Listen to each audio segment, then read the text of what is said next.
Let's talk about the Giants then. Very close shave for the Giants too, wasn't it? Oh, I see what you did there, TJ. It was. So late. Now, everybody thought, watching this game like I did, the Swans were just going to roll over the top of the Giants. They had 17 inside 50s to 8 in this last quarter, 65 to 46 all up, but they kicked 2 goals, 7. Hickey misses this one. Wicks misses one. This one you just have to kick. This is the match winner right here, 30 metres out. And then Buddy had a long shot as well. Bell, this is bad. And Bell from 20 metres out directly in front. So Sydney should have won this game. The amount of chances they had in the last quarter. The Giants were hanging on by a thread. They just couldn't get the knockout blow. Well done for the Giants for being that far in front to win this game. And then Perryman, I thought was fantastic, gets that through there. But in the last moment, Toby Greene puts his head over the ball. But Sydney probably should have won this game.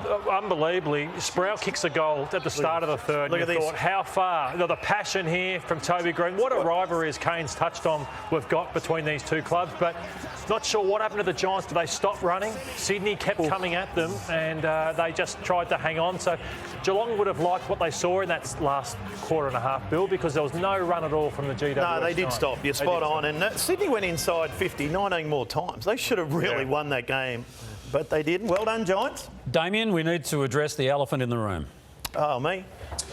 Yeah, the Toby Greene situation, TJ. Let's just take a look at how this unfolded yesterday in the third quarter. Was given a free kick for too high on this occasion, which was the right call. Then on attacking McInerney, had the ball taken off him, which also appeared to be the right decision from the umpire there to concede that. Now, going to the huddles at three-quarter time, this is what's happened, and this is the issue now that Toby is going to have to, in my eyes, face the music on when it comes to the match review office. I can't see why he had to continue that course that he had. Now, that's just my opinion on that. I'm sure everyone else has got different opinions. There's a way to walk around Matt Stevic there. Matt Stevic is as an experienced umpire as there has been. He will be crucial to what obviously happens from here on in. But to me, it was just Toby putting himself in those situations that he has always done and clearly is incapable of removing himself from when his mind is of that nature. And before we get the opinions, let's just go back to 2019. This is the infamous incident with the Bulldogs and Marcus Bontempelli. He was able to do that and not face a match sanction.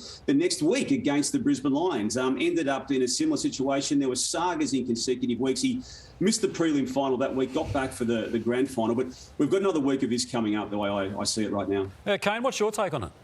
Well, the umpire is going to be crucial. Matt Stevic, 423 games, 45 finals, 8 grand finals. You didn't report him on the spot. Of course, Toby Greene should have avoided contact just to remove any doubt, but they then go into a consultation together. So is it a fine? Is it referred to the tribunal? The only one that can tell us how forceful and how demonstrative that contact was are not the people on Twitter who are saying, let's rub out Toby Greene for 3 weeks. It's an umpire who's done it for 423 games. He's the only witness we should be listening to right now. The AFL has to come out, though, and make the strongest of statements for every competition underneath them that any touching of umpires is unacceptable. And everyone will say, what about Lachie Neale? Lachie Neale got fined, but he was trying to say to the umpire, I've got blood all over me. So I don't look at those very similarly. This one's very different. You had a frustrated player in Toby Greene who didn't walk around the umpire. He made a point of doing it. So mate, we all want Toby to play. So we're not trying to rub Toby Greene. We want Toby playing in the biggest final of all. But we've also got to realise that you cannot make contact with an umpire in any fashion. They're sacrosanct. So it's head straight to the tribunal. And I could understand why Toby wouldn't play this week.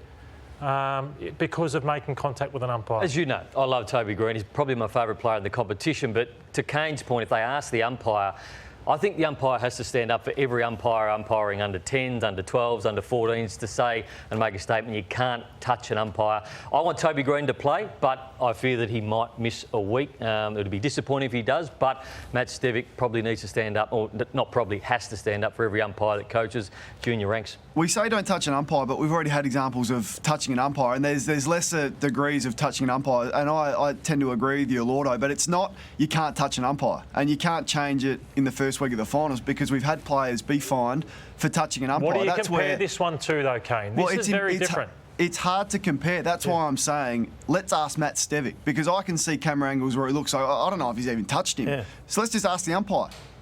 Yeah, I like that. That's fair enough. Surely the umpire will be asked, won't he? But you know what? Well, he has to give evidence. Yeah. I think the vision, though, has to come into it, Kane, because will Matt be any different to a player who wants to look after Toby Greene here? You know, players, in terms of the evidence that's given, the last thing Matt Stevic will want to do is Dob him in. So What's the wording, Tone?